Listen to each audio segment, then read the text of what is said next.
ესე იგი ჩვენი დღევანდელი საუბრის თემა იქნება ნება და თავისუფლება ვეფხისტყაოსანში.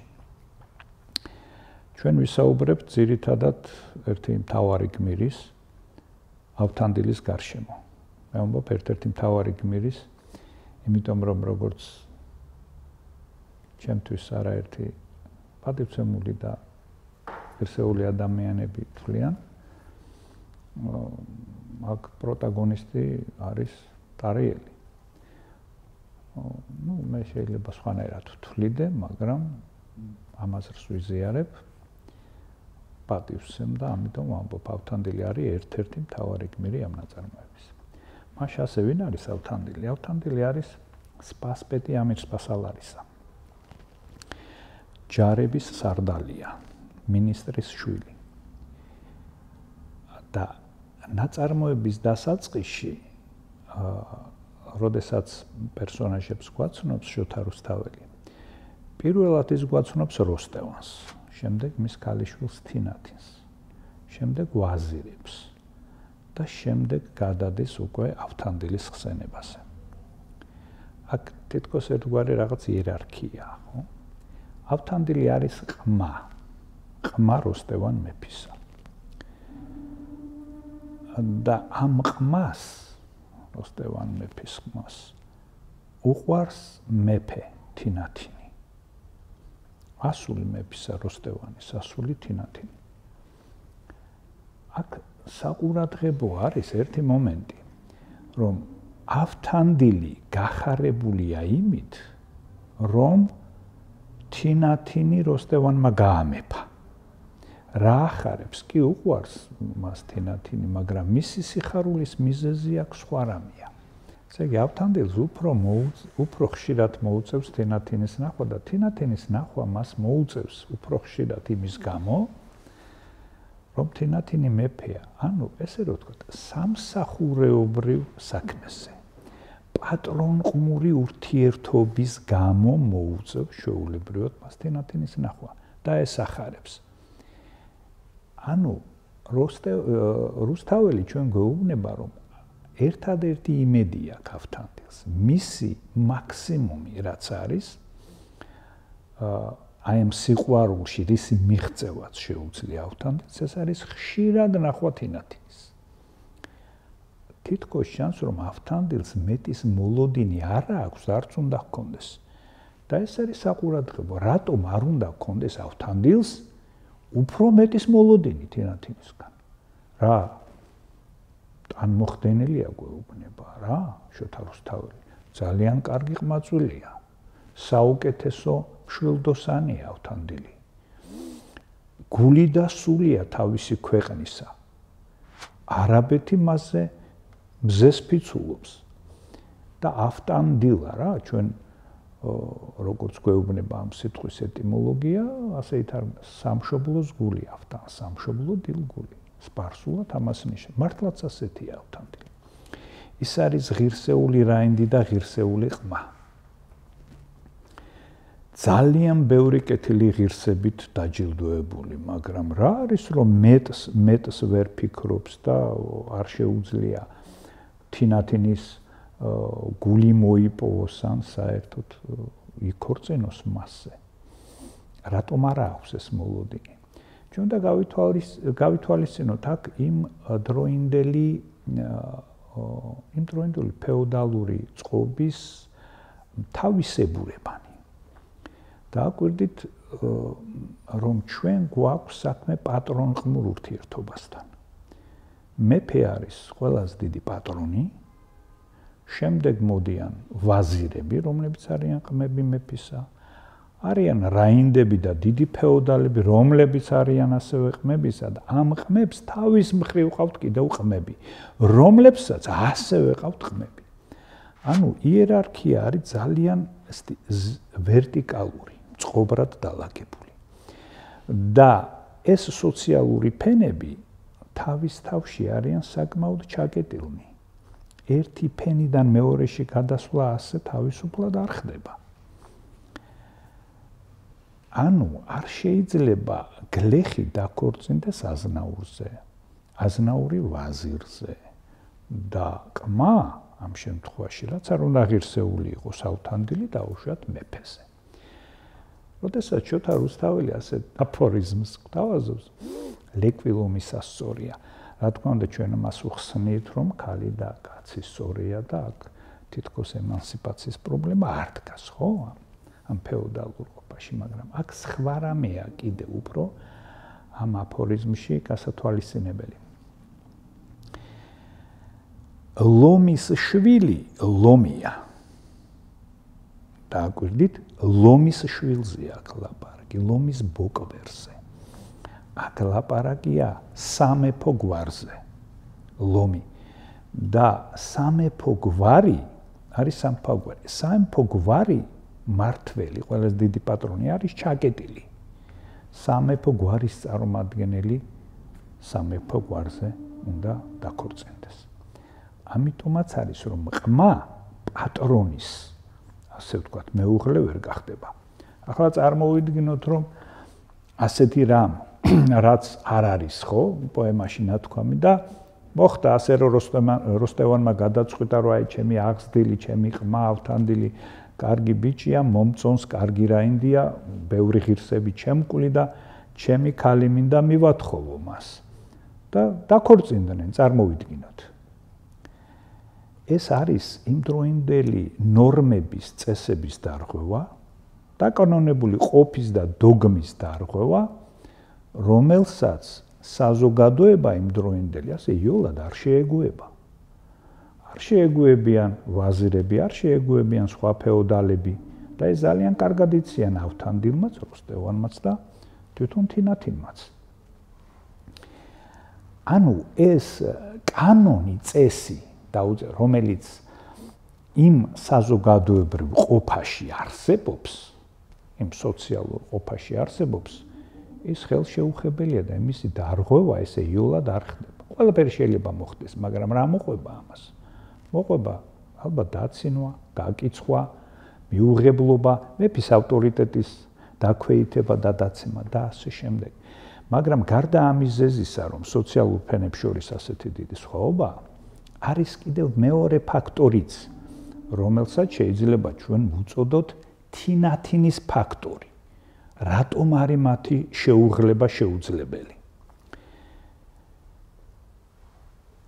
თინათინი, როგორც ღირსეული მეფე და ღირსეული ადამიანი და ღირსეული ქალი, ალბათ ძნელად დაუშვებს იმას, რომ მან ქმრად მეფედ მოიყვანოს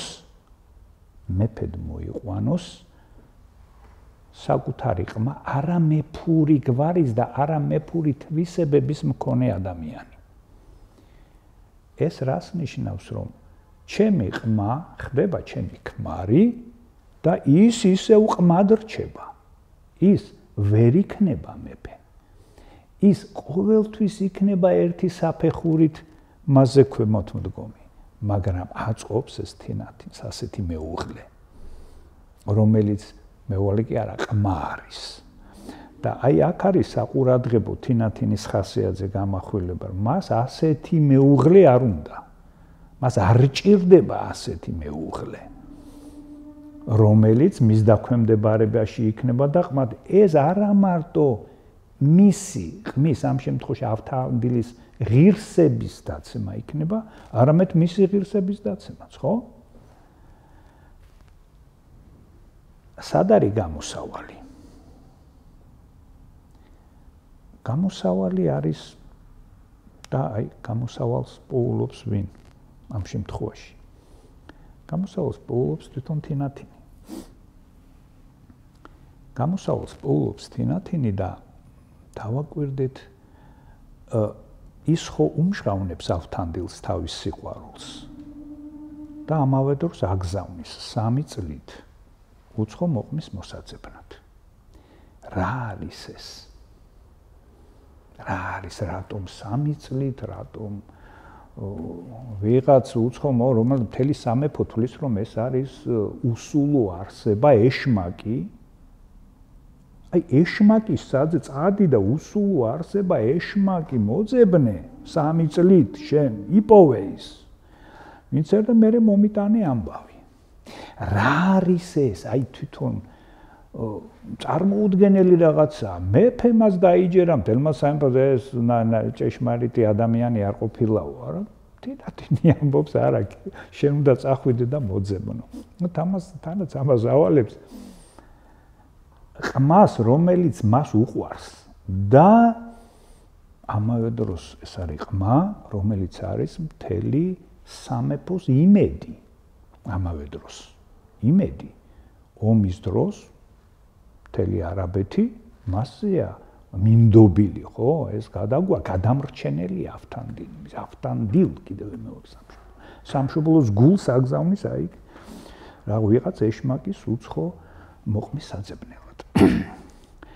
და ჩვენ აქ სანამ აი ამას ვიტყოდეთ თუ რა დევს აქ აი ამ მთელი ამ პროცესის უკან თინათილი ჩანაფიქრის უკან რა დევს ერთ საინტერესო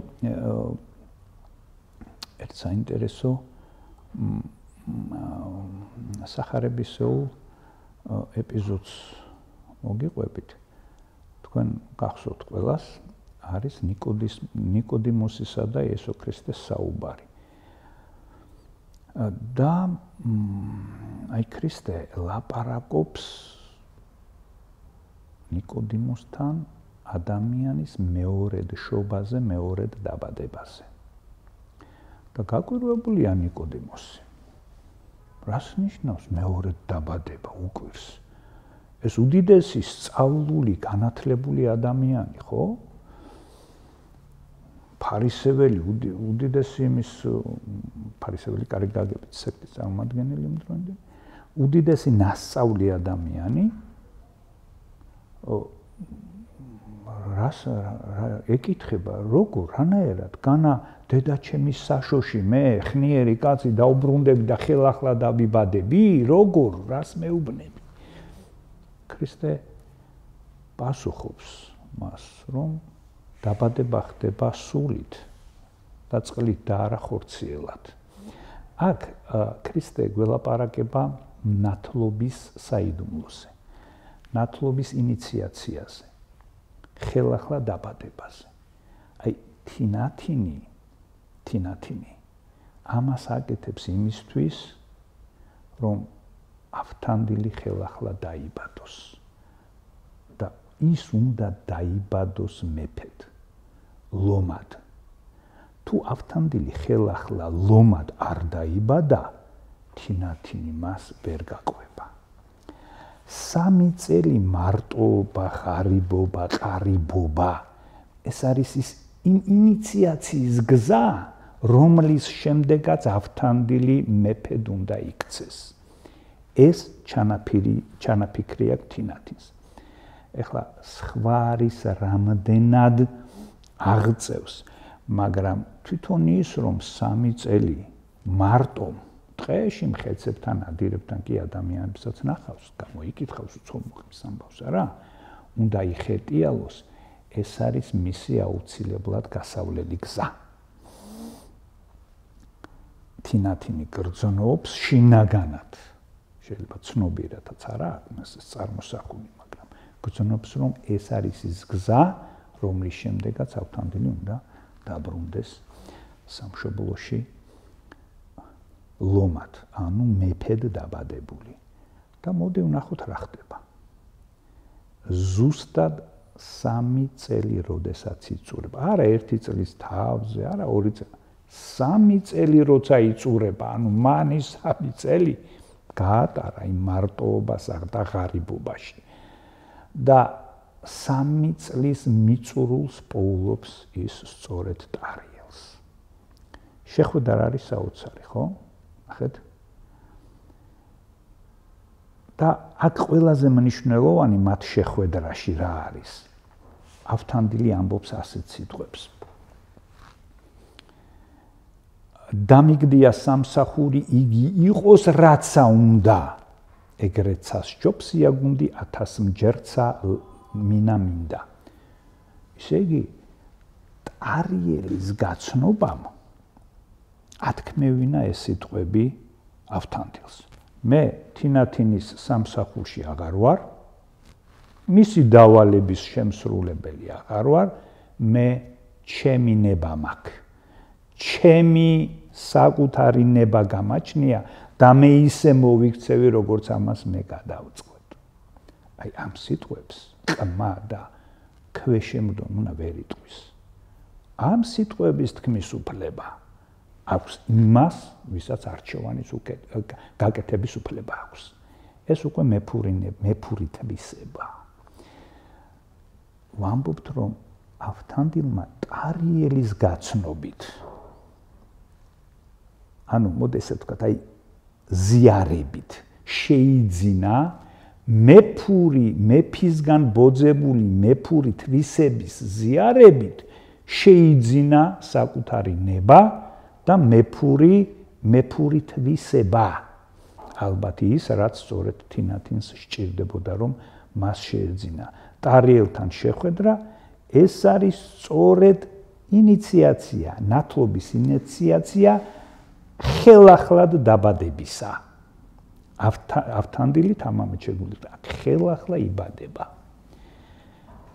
და მოდი ახლა ეს რეალურად რომ ეს ასეა, როგორ შეიძლება ჩვენ ან კიდევ რითი მტკიცდება, მხოლოდ ამით? არა. დავაგვირდეთ ახლა, როდესაც ავთანდილი ბრუნდება არაბეთის სამეფოში, სამ მომენტზე გავამახვილოთ ყურადღება. მისი ურთიერთობა ვაზირთან, მეფესთან და თინათინთან. თითეულთან ჩვენ ვხედავთ მეფეს. არა ყმას, არა კარგ ყმას, რომელსაც რა ქვია, კარგი თვისებები აქვს, არა. კარგი თვისებები არ არის საკმარისი, რომ მეფე იყო. ჩვენ ეს უკვე ვთქვით, არა? კარგი რაინდი რო იყო, ღირსებით შემკული, ეს აღნიშნავს, რომ შენ მეფე ხარ. მეფობას ჭირდება კიდევ მეფობასთან ზიარება, მეფობის იდეასთან ზიარება ჭირდება, რომ შენ მეფე გახდე. და თინათინს მეფეს ყმა ავთანდილი თავის ნებას ახვევს თავს, თავის სურვილს ახვევს თავს და იმორჩილებს. თინათინი ხდება ავთანდილის ნების შემსრულებელი, მას უშვებს. ანუ თანხმდება გააკეთოს ის, რაც მას სურს. ვაზირი, რომელიც არის მეფესთან ყველაზე მეტად დაახლოებული პიროვნება. ავთანდილი მასაც იყოლებს და აკეთებინებს იმას, რაც მას თითქოს არ უნდა. ესეც მეფური თვისებაა, რომ შენ შეძლო და დაიყოლიო ადამიანი და შენი ნების აღსრულებად აქციო. რაც შეეხება მეფეს, რომელსაც ანდერძს უწერს ავთანდილი, თუ კარგად გავეცნობით ამ ანდერძს, ამ ასეთი ანდერძის დაწერა მხოლოდ მეფეს შეუძლია. მეფური თვისებების მქონე ადამიანს. ის არა მარტო მოკრძალებით მიმართავს როსტევანს, მეფეს, არამედ მიმართავს როგორც სწორის სწორს და ბედავს და დარიგებას, რჩევასაც კი აძლევს. როგორ უნდა მოიქცეს მეფე, რა შემთხვევაში როგორ უნდა მოიქცეს. ყმას ასეთი რამის გაკეთების უფლება არ აქვს. ყველა თვალსაზრისით არაბეთში დაბრუნებული ავთანდილი არის მეფე. მან ეს მეფური თვისება შეიძინა და ერთი წუთით გადაუხვევ და დავბრუნდები ისევ იაგუნდი ეგრეთ სასჯობს 1000 ჩემცა მინამინდა როცა ამბობს. დავაკვირდეთ აქ ძალიან გავს ეს მომენტი სახარებისეულ აი მიგავს, როდესაც გავიხსენოთ იესო ქრისტე თავის მოწაფეებს სათასასუფეველზე ელაპარაკება. ახეთ რას ამბობს ესიგავი ბევრი გასაგებად მათთვის ძალიან ბევრი იგავი მოიყვანა. ერთ-ერთი იგავი კი სათასასუფეველის დასახასიათებლად ასეთია. ესე იგი ვაჭარმა, ერთმა ვაჭარმა ნახა ძვირფასი თვალი. იშოვა ძვირფასი თვალი. და რა გააკეთა? მას ძალიან მოუნდა ამ ძვირფასი თვლის ყიდვა. და რა გააკეთა მან? წავიდა მთელი თავისი მონაგები, რაც კი უაჭრია, უშოვია მთელი ამ ვაჭრობი, თავისი ცხოვრების მანძილზე, მამული, დედული, სახლი, კარი, ოქრო, ყველაფერი გაყიდა და ეს ერთი თვალი იყიდა. აი, როდესაც ვლაპარაკობთ, რომ მან 1000 რაღაცის უარყოფაზე მიდის ავთანდილი უკვე, ხო? რომ შეიძინოს ეს თვისება რა, მეფობა რა და შეიძლება ეს იაგუნდი უფრო დიდი რამ არის ვიდრე მეფობა და მასზე მეტია. ავთანდილი თმობს სამეფოს თავისას. აი ამ იაგუნდის მოსაპოვებლად. თმობს ქონებას, ოქრო ვერცხლს, თმობს სატრფოს, თმობს გამზრდელ მეფეს, როსტევანს და თმობს საკუთარ თავსაც კი. ყველაფერი დათმო აი ამ იაგუნდის მოსაპოვებლად ავთანდილმა და თვისებაც ასეთია. აი ვაჭრებთან გახსოვთ, როდესაც ის ვაჭრებს გადაარჩენს საზღვაო ბრძოლაში, ვაჭრები ოქრო ვერცხლს დაუყრიან და ეს მთელი ჩვენი ქონებაო, შენ გეკუთვნისო, შენია, განაგე შენ როგორც გინდაო და გაიღიმებს და ეუბნება ავთანდილი, რომ ეს რა თმინდაო. მე რო ეს მდომხდავა. იგი არაბეთში ქვეყნის მქონდავა, ოქრო ვერცხლი და თვალმარგალიტიო. მე სხვა რაღაც მაქვს საძებნელიო, უფრო დიდი და უფრო მნიშვნელოვანიო. აი ეს სხვა რაღაცა, რის გამოც ავთანდილი მეორედ მიდის ყარიბობაში და მწირობაში და მოგზაურობაში. ანუ მეორე მოგზაურობა უფრო დიდი რაღაცისთვის არის, ვიდრე პირველი მოგზაურობა იყო. პირველი მოგზაურობისას მან იპოვა ის, რაც დაავალეს მან, ანუ მეფური თვისება შეიძინა, მეფობა შეიძინა მან. ტარიელიდან პირველად დაბრუნებული ავთანდილი იმდენად უკვე დასრულებული მეფეა, რომ იქ ალბათ კითხვები არ გაჩნდებოდა მაშინვე რო ეკორწინა მას თინათინზე, მაგრამ ის უფრო დიდი რაღაცის საძებნელად მიდის. მეორე მოგზაურობისას ავთანდილს უფრო დიდი მიზანი აქვს.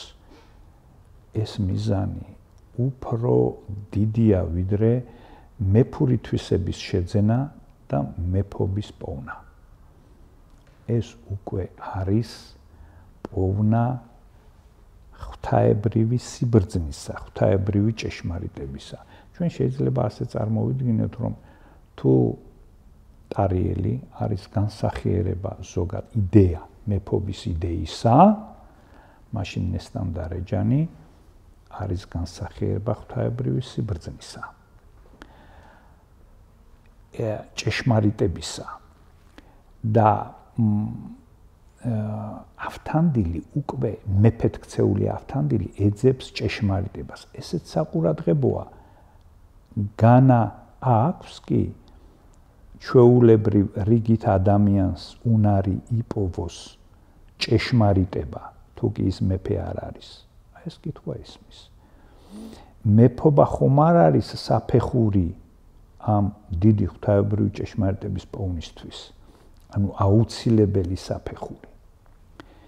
ეხლა ორიოდე სიტყვით ვთქვათ, რატო არის ავთანდილი იდეა, ტარიელი იდეა მეფობისა და როგორი მეფეა ტარიელი, ხო? წარმოიდგინეთ, ახლა ცხოვრობს უდაბნოში 10 წელი ეს ადამიანი. ვეფხის ტყავით არის შემოსილი. სამეფო სამოსი არ არის ეს, ხო? არ ყავს ჯარი, არ ყავს მსახურები, არ აქვს სამეფო. ცხენიც კი არ აქვს თავისი, ნაჩუქარი ცხენია, ხო? მეგობარმა, ფრიდონ მაჩუკა. და ერთი მხევალი ქალი ემსახურება, რომელიც ისიც მისი არ არის, მისი სატრფოს ნესტანის მხევალი იყო. ანუ ეს არის ადამიანი, რომელსაც არაფერი არ გააჩნია, 10 წელია დადის დახეტიაოს და ეძებს. მაგრამ ყველა მისი მნახველი მას მეფედ აღიარებს და მეფედ ცნობს. ეს არის საოცარი, ხო? არაფრის მქონე ადამიანი არის მეფე. ესე იგი ეს ხორჩესხმული იდეაა მეფობისა. ყველა ცნობს, რომ ეს მეფეა. არავის ეჭვი არ ეპარება ამაში, არც მტერს, არც მოყვარეს, რომ მას მეფესთან აქვს საქმე და თან დიდ მეფესთან. ეს ჩვეულებრივი რიგითი მეფე არის. და ეს დიდი მეფე ეძებს რა საღვთო ჭეშმარიტებას, რომელიც არის განსხეულებული მის სატრფოში, ნესტან-დარეჯანში, ვერ პოულობს მას. ვერ პოულობს მას საოცარი მომენტია რა ჭეშმარიტებას რომ მიაგნო ღვთაებრივ ჭეშმარიტებას რომ მისწვდე 7 სათნოება უნდა გახასიათებდეს და მათ შორის 3 სათნოება არის გონებისმიერი. ეს არის გონიერება, ნიჭი და განსჯის უნარი. მას გონიერება დაკარგული აქვს, გახელებულია. გახელებული ადამიანი, რომელსაც არ აქვს განსჯის უნარი, როგორ იპოვის ხო ჭეშმარიტებას? ეს გამორიცხულია, ამიტომ მას სჭირდება მშველელი, ისეთივე მეფე, რომელიც თვითონ არის და ეს არის ავთანდილი. ავთანდილი ეხმარება ის პოულობს ნესტან დარეჯანს ვაჭრების დახმარებით და შემდეგ სამი გმირი ათავისუფლებს უკვე ნესტან დარეჯანს სატრფოს მეფისას. ეს არის ჭეშმარიტება. თავისუფლდება ჭეშმარიტება და მეფობის იდეა და ერთს ვიტყვი კიდევ ღვთაებრივი სიბრძნე მეფობასთან წილნაყარი მეფობასთან შეერთებული არის უდიდესი ჰარმონია და უდიდესი ბედნიერება. ჩვენ შეგვიძლია ეს ჩვენი თხრობა მოკლედ ასე დავასრულოთ, რომ ეძიებდეთ ჭეშმარიტებას და ჭეშმარიტება გაგათავისუფლებთ თქვენ. თუ ჭეშმარიტებას მიწვდება ადამიანი, ის თავისუფლებასაც მიაღწევს. თავისუფლება არის ყველაზე დიდი უზენაესი რამ, რისთვისაც ადამიანი არის დაბადებული და რისთვისაც ის საბოლოოდ რასაც უნდა ის მისწვდეს საბოლოოდ, თავისუფლება. მაგრამ თავისუფლება მხოლოდ ჭეშმარიტებით ღვთის სიბრძნის პოვნით მიიღწევა. აი ეს არის მოკლე მონახაზი იმისა, რაც გითხრა შოთა რუსთაველმა. გმადლობთ.